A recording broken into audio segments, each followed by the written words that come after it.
Tonight I'd like to share with you the idea of how a mantra can impact your day in a positive way.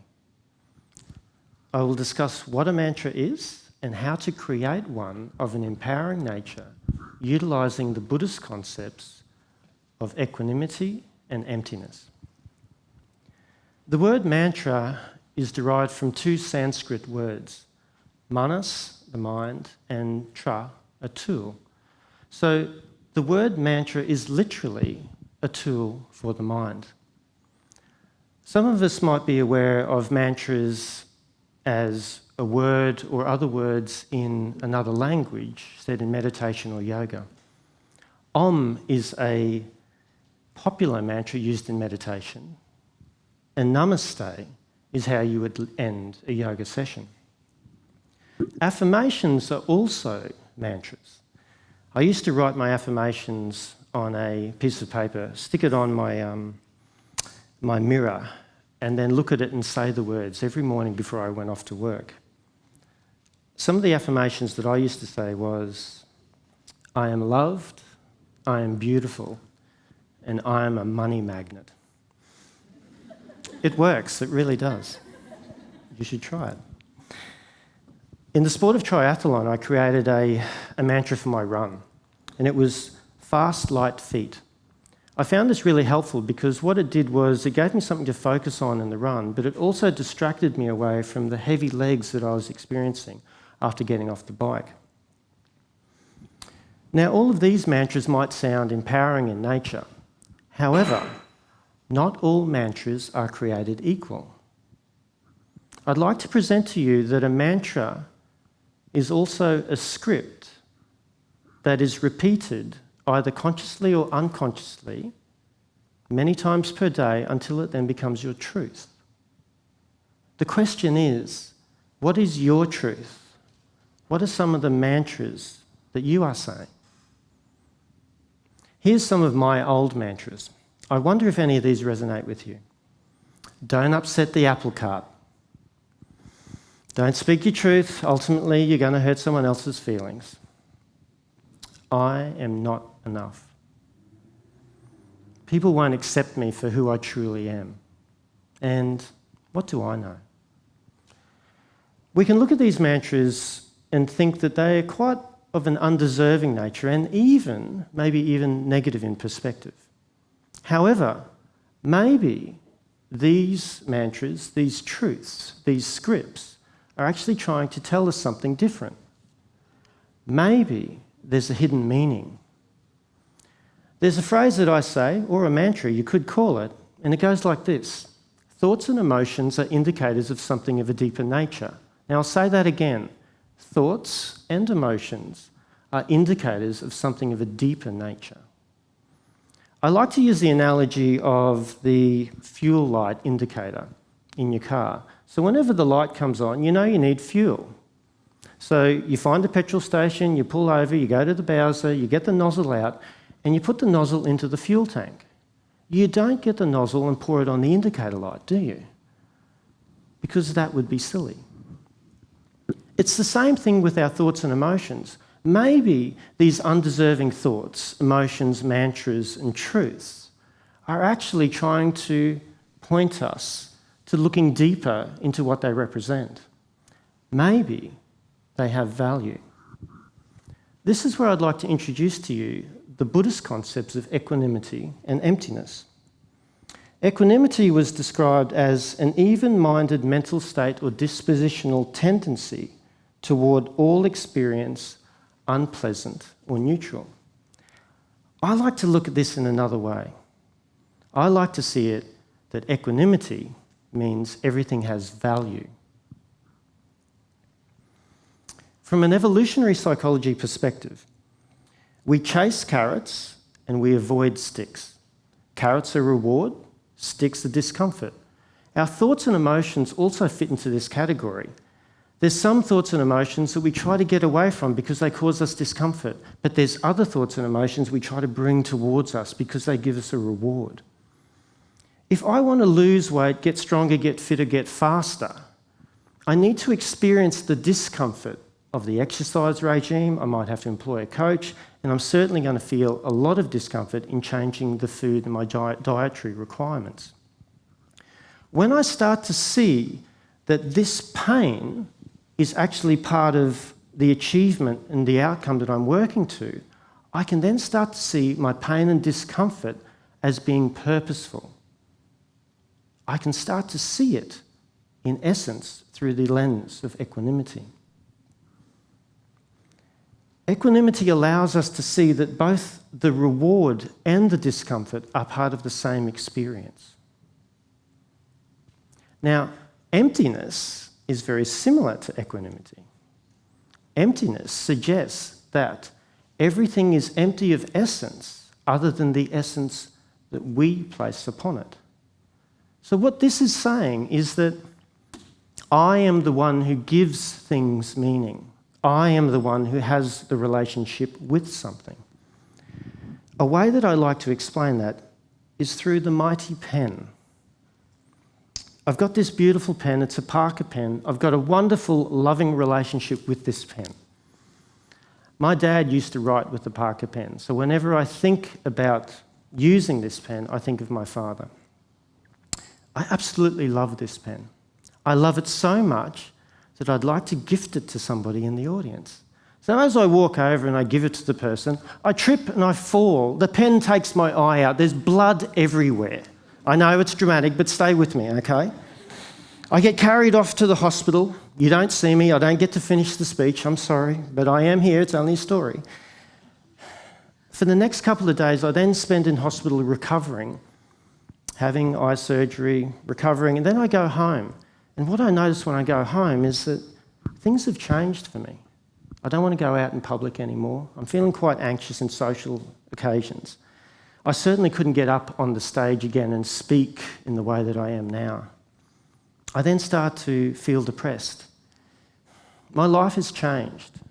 This pen, it's taken away everything that I've loved in life, my livelihood, my purpose, my meaning. Now I hate this pen. Bloody pen. The question I put to you, has the pen changed? Or is it my relationship that has changed? One thing to be mindful of here is that what is the relationship that I have with people, with objects, with experiences that are placed upon my path each and every day? Am I falling prey to the default mechanisms of the mind which judges things as either good or bad or right or wrong? Or can I start to use the lens of equanimity to then start to see that everything has essence? Or everything has value, I should say, and what is the essence that I then place upon it? I'd like to share with you a story about how I found both equanimity and emptiness with emotions. Particular emotions of sadness, of grief, of loss. I found this in the passing of my father. My father passed in 2015. He died of emphysema as he was a smoker for most of his life. This man I loved deeply and compassionately. He carried both light and dark qualities within him, but I had a beautiful connection to him. About 6 months ago, I started to notice that this sorrow was starting to arise within me. Now, naturally, because it was uncomfortable, I wanted to get away from it. So let's just push it away, Maurice. Let's distract myself with something else. But then what I found was the more I tried to push it away, the more intense it became. And it continued to arise within me and show up. So then one day I thought, I'm going to sit with this. I'm going to move closer to it. I'm going to feel into this emotion of sorrow. Now, as I sat with it, I then started to notice that it was accompanied by other emotions. There was sadness, there was grief, there was loss, there was guilt, and there was anger. But you know what? I found something else. I found a deep, compassionate love as well. The reason that I had sorrow was because I loved my father. As I started to move towards the love and experience the love, I then started to notice that the sorrow was dissipating, moving away, even dissolving. And then I got to that point where my sorrow was gone and I was only experiencing the love for my Father. Now you might think to yourself, well, that's a really great thing, Maurice. Good on you. It's a beautiful story. However, this was not my experience. I started to miss my sorrow.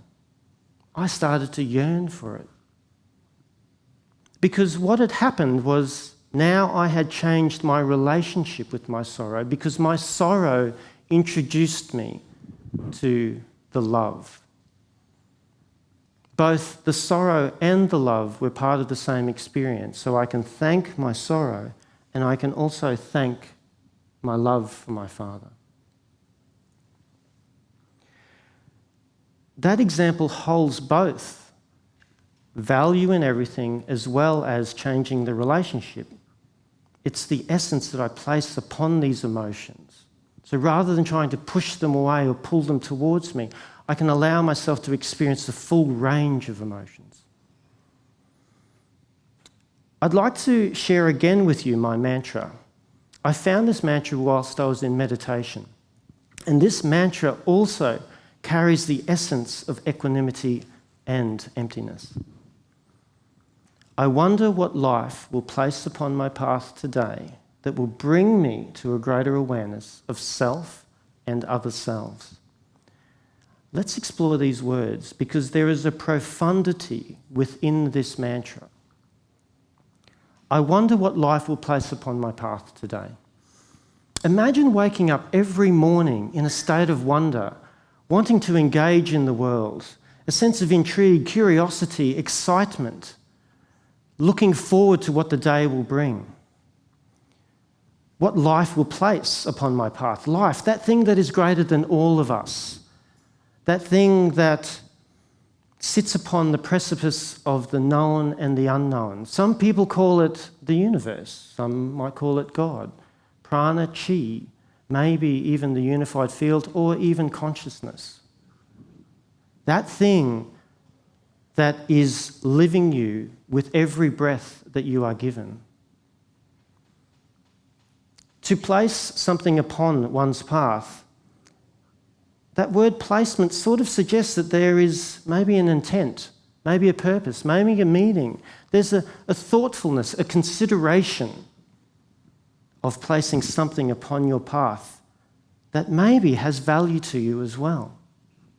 Now, your path, your own individual path, just as the snowflake has its own individual blueprint, so do you have your own individual footprint upon this earth within this life. Each and every one of you tonight are having your own experience through the words that are being shared by myself and others. Some of these words will be a catalyst of suffering for you, but also some of them will be a catalyst of growth and awakening. This is your own unique journey, your own unique path. To bring me to a greater awareness of self and other selves, this is where the opportunity is, the gift, that anything that is placed upon your path has great value, no matter what medium it comes about. Self and other selves. This is the uniting component of this mantra. This allows me to recognize the light and the divinity that exists within me and acknowledges the light and the divinity that exists within you. That when I love my brother, my sister, I then love myself. However, when I judge and separate and hate my brother and sister, I also do that to myself. This mantra has been very powerful for me in my life. It allows me to move through my days with ease and grace. It allows me to be in a perpetual state of growth and understanding and looking at the deeper nature within my life. When things come out of the blue, when things don't go to plan, when things happen that I don't expect, I draw upon this mantra and I listen to the words within it, and it connects me to life it connects me to other selves, and it creates a greater union upon every path that I take.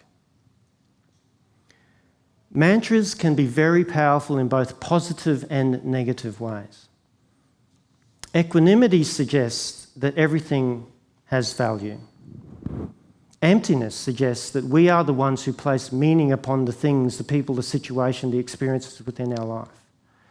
Imagine if you could place the meaning of value upon everything that happens to you within your days.